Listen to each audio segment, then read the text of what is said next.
Hey, what's up, everybody? I am Bambi, and yes, it's my real name. I always tell people my mom drinks, and if she heard that right now, she would be cussing me. I need to quit telling people that and everything, but no, guys, she really doesn't drink.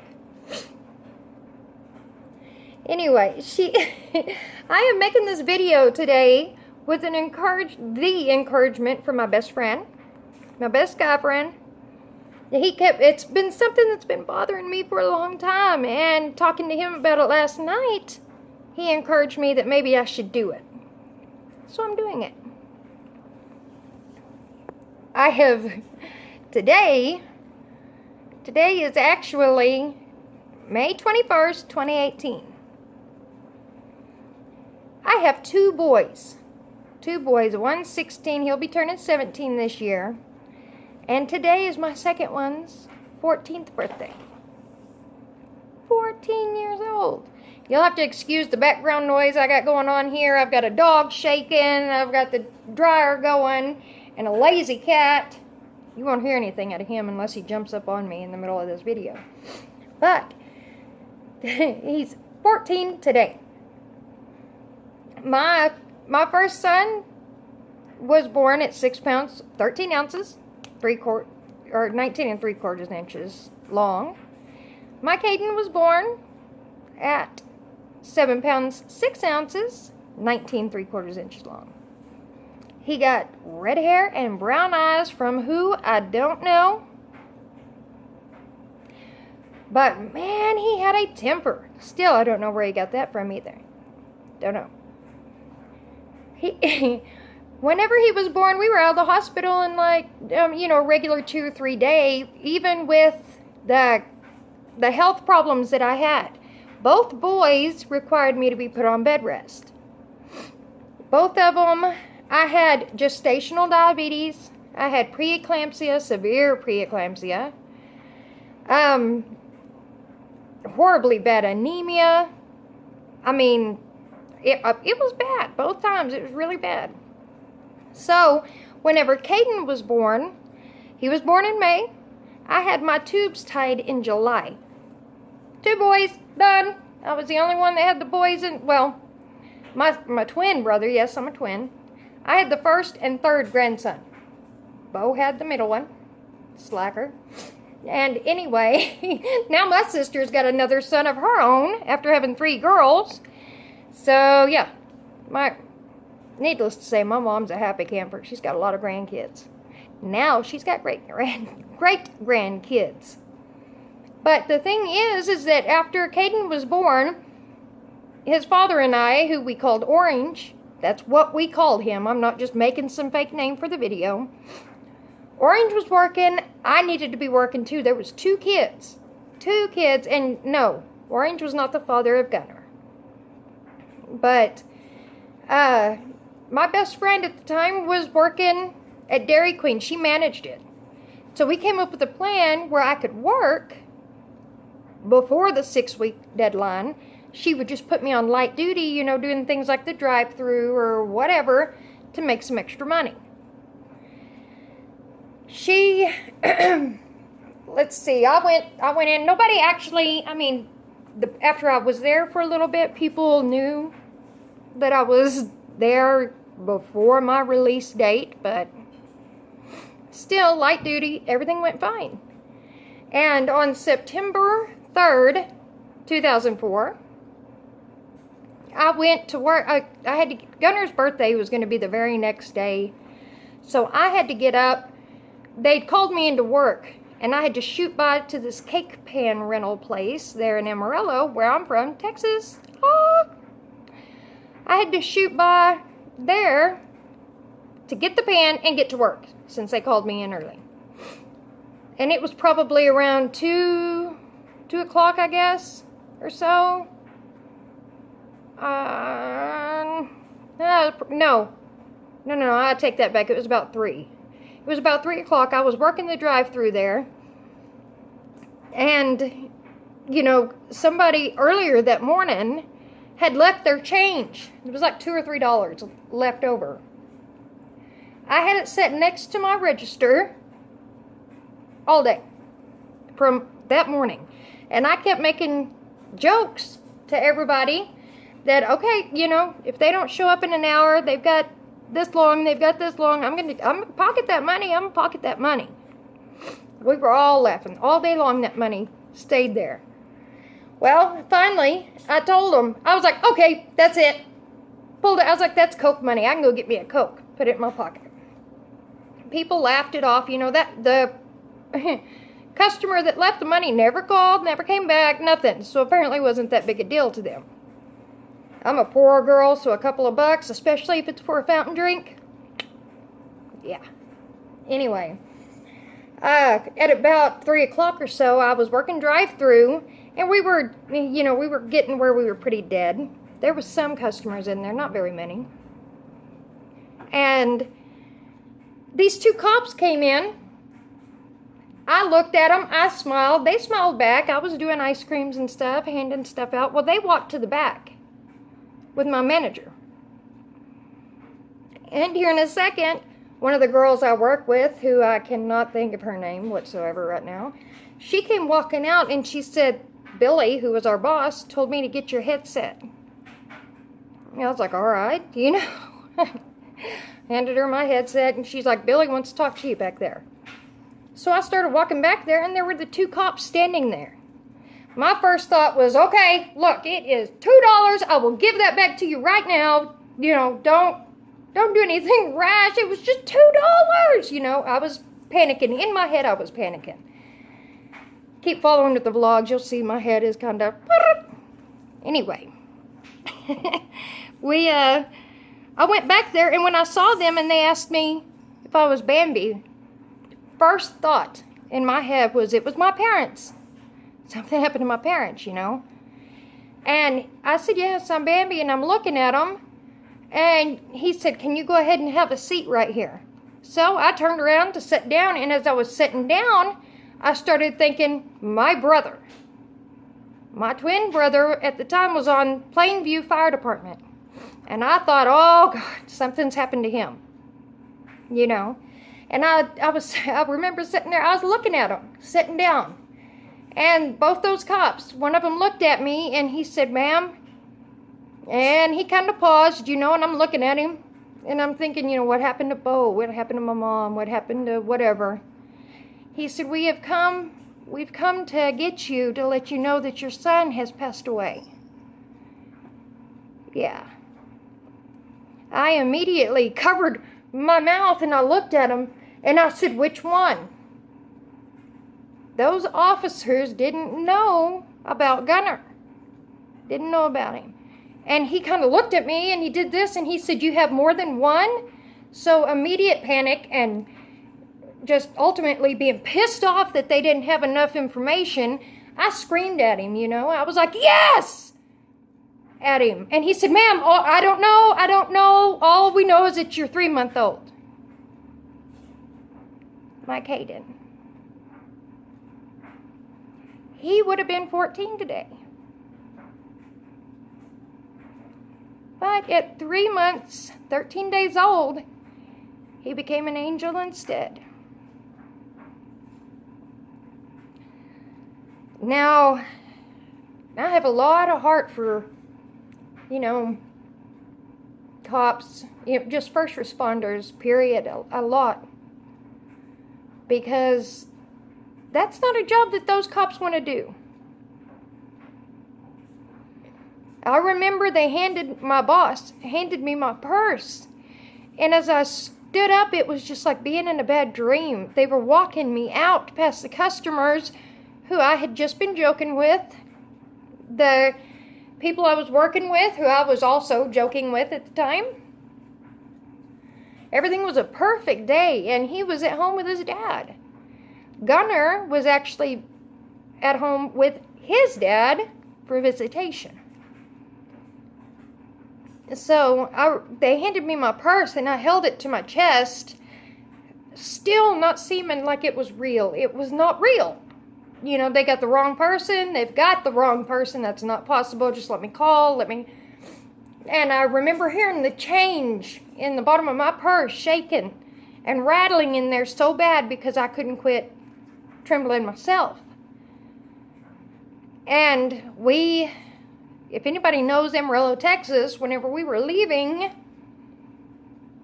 Dairy Queen, we got to the highway and he went right. Well, the hospital is in the left direction. So when he turned right, I was, for sure, oh, okay, this is not nearly as bad as they're saying. And I started yelling at him about where it was he was going. Because everything in me, I was so hoping. Oh, I was praying that they were wrong. I had it in my head too, though, that if they were wrong and they gave me a scare like that, I was going to be pissed. Plain and simple, I was going to be very mad. And it's funny too, because I could walk up to that cop that drove me home that day, or both of them in general. I wouldn't even know it was them. I don't remember what they looked like. I don't remember anything like that. When I started yelling at him about where he was going, he said, "Ma'am, he's still at home. He's still at home." Okay, that cop.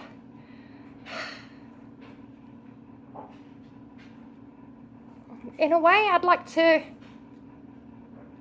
I wish I could meet him and apologize to him about the way I acted that day. Because the minute that news hit my ears, I lost my mind. I thought I could do this without crying, but sorry, guys.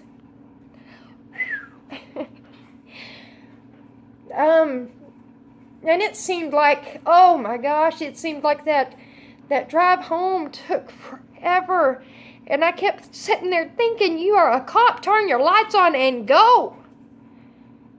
And I was yelling at him to speed up, to hurry up, to hurry up. He never raised his voice at me. He never,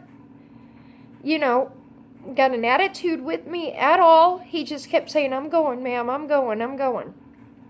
We were living at these apartments there on the second floor. Whenever we turned into the apartment complex, there was two. There was 2 speed bumps till you hit our apartment. Well, turning in, everything looked relatively normal. First speed bump, nothing. I'm not seeing anything just right away out of my, the corner of my eyes or anything. I'm still just full panic, which I'm sure that I know they were all there. I just didn't see them. And after we hit that second speed bump, I looked up. And there was all these suits at my apartment. So, yeah, there was no denying they were right. They had the right person. They had the right boy.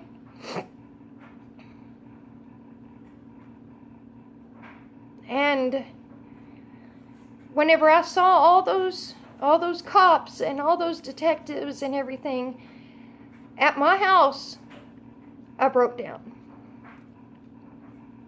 And it didn't matter, because still, after seeing that and knowing you still have that as a mother's, I don't even know what you would call it, but still the hope. Something else is going on here. Not that you've lost a child in any way. And that cop, actually, another cop had handed me a cigarette. Yes, I'm a smoker. I'm trying to handle that now, but maybe I should do a whole vlog over that too, huh? A cop handed me this cigarette, and he told me to sit right there in his car and smoke to try to collect myself a little while they figured out what was going on. And I smoked and everything, and they finally stepped out there. They grabbed me by the arm, pulled me out of the cop car. I had my purse in my hand, and it was just dragging. It was just dragging on the ground behind me. They walked me upstairs to my apartment and through my front door.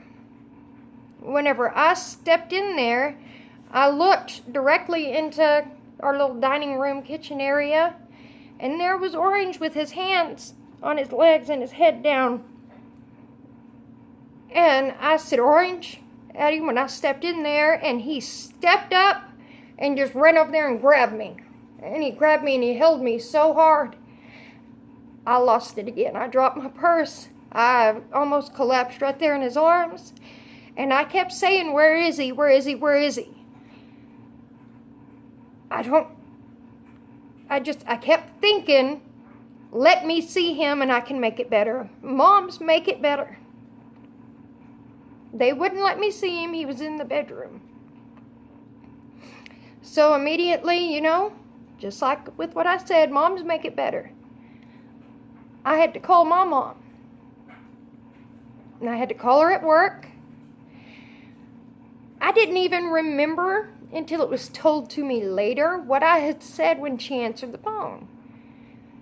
But whenever she answered the phone, what I had said to her was, "Mommy, come quick, Kaden died." And I hung up the phone. It didn't take her long to get there either, but I was sitting there at the table with Orange, and I was trying to find out what happened, and he was trying to tell me. He just woke up and Kaden was gone. He was gone. And I was watching all these suits, and they're going in and out and in and out, and they, all the way, down in the car when I was smoking, they kept asking me how our relationship was. Did he ever have a temper? Did he ever hit? Did he ever... Immediately, they were investigating Orange. And I'm watching them videotape my house, and I'm watching all this, and still, for other angel moms out there, they know it's just this big cloud. Everything is in slow motion. Everything is just complete. You are completely disoriented by disbelief, ultimately.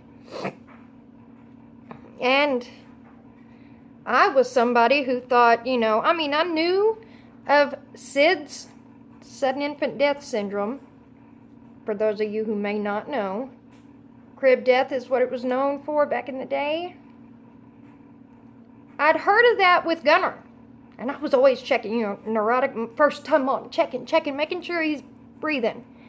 And I had an enormous amount of guilt because I didn't do that with Kaden. He was my second son. I was experienced, And that morning before I left for work, he was laying there in his crib, on his back, and I had kissed my 2 fingers and touched his cheek before I took off.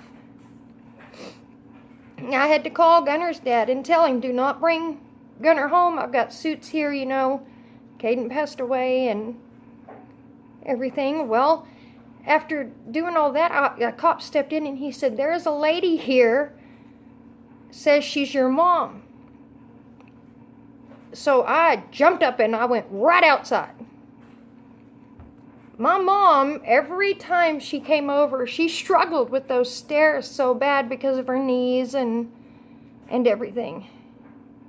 It took her forever to get up them, and it hurt her real bad to go down them.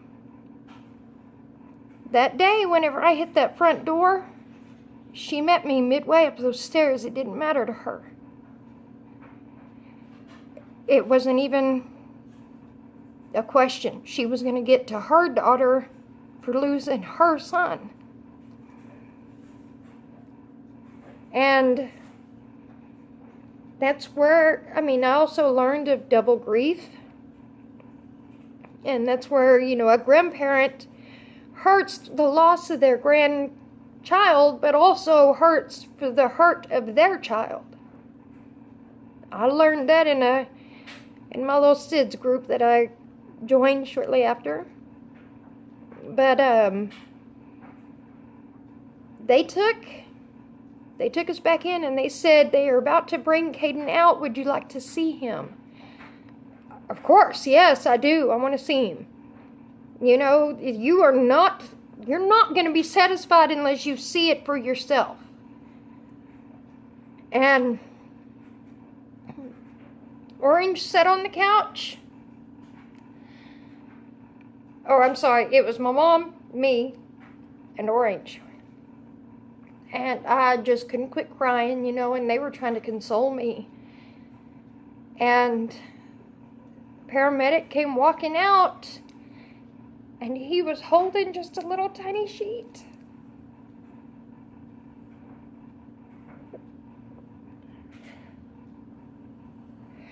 When I saw that tiny sheet, I lost it again.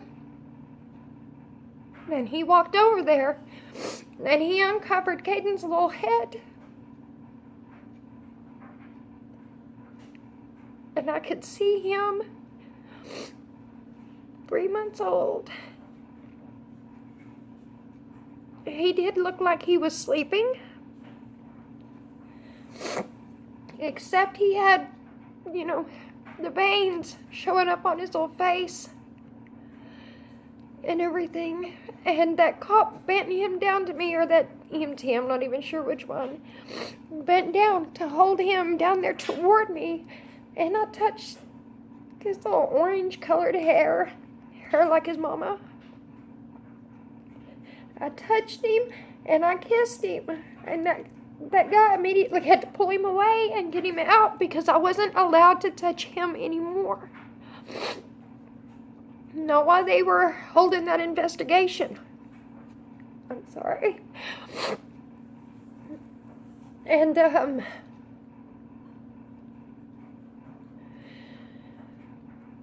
whenever I first started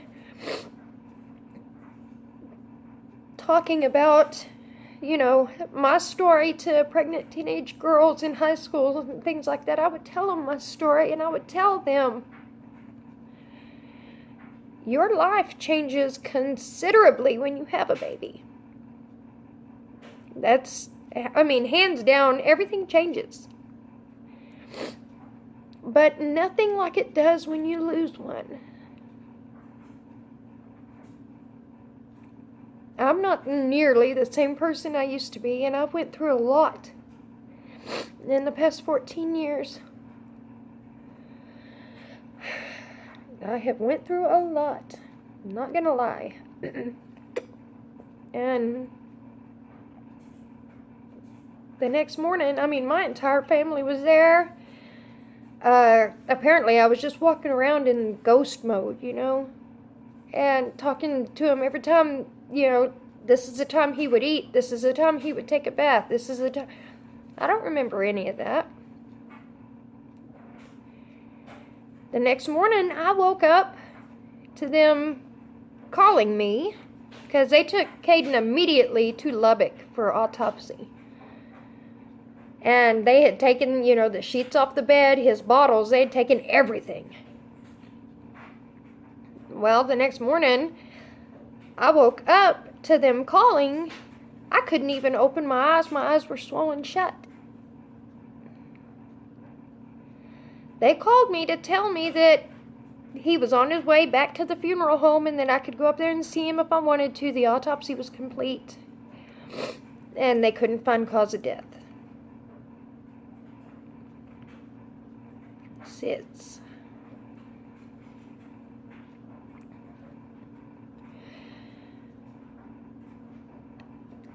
Oh, death is hard for anybody. The death of a child is hard for anybody.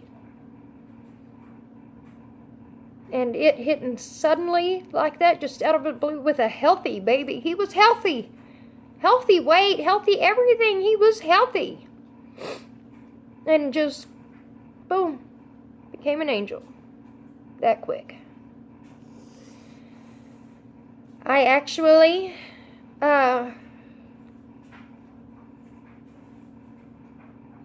don't know why I keep feeling like I needed to make this video. But I did. I don't know if maybe my video might help some other mom that's struggling or wants to tell her story. I am more than willing to talk to any mom, console them, answer any questions I might be able to answer, you know.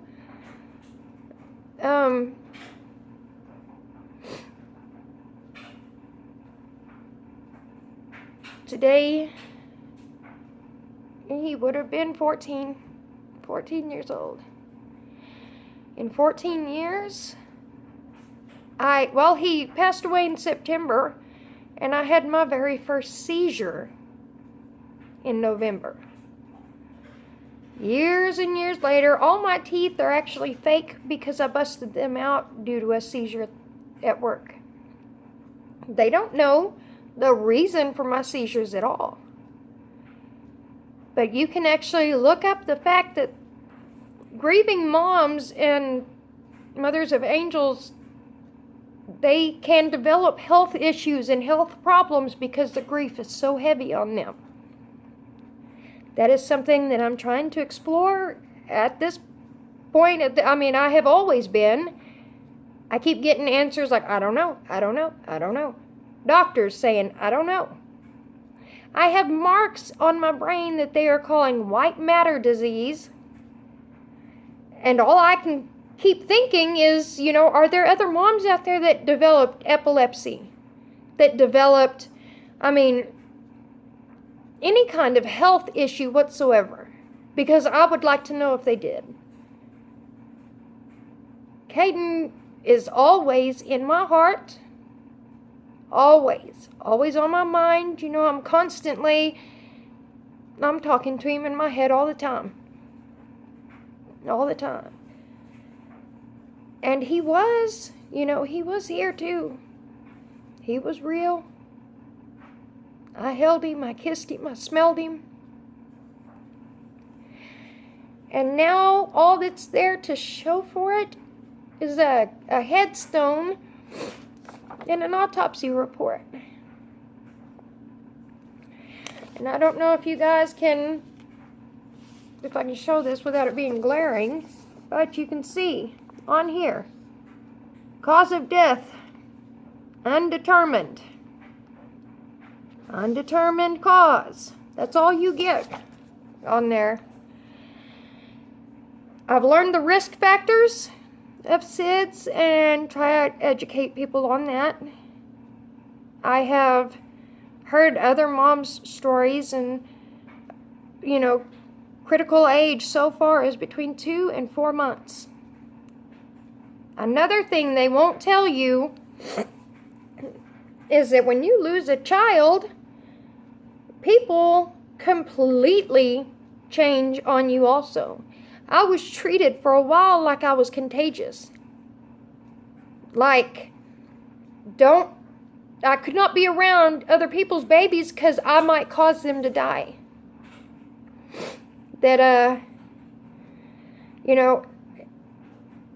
And in a way, I guess that has left an imprint on my brain there, no pun intended, because now, anytime a baby, even in my family, is between 2 and 4 months of age, I try not to see them because I don't want that to be a thought in their head. And I know it's not true. I know it's not possible. I know I'm rambling here. But the point of this video is, to try to get some answers, maybe. If any other moms out there have health issues, let me know. If any other new angel moms are there, I am truly, truly sorry. There's nothing that I can say that'll make you feel better about any of it. There's not. And I know this. I also know the disbelief and the loop it throws your life into.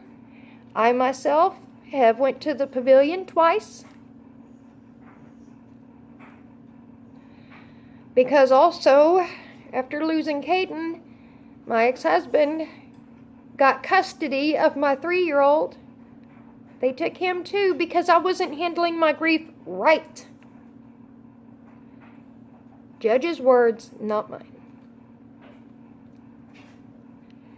I lost friends.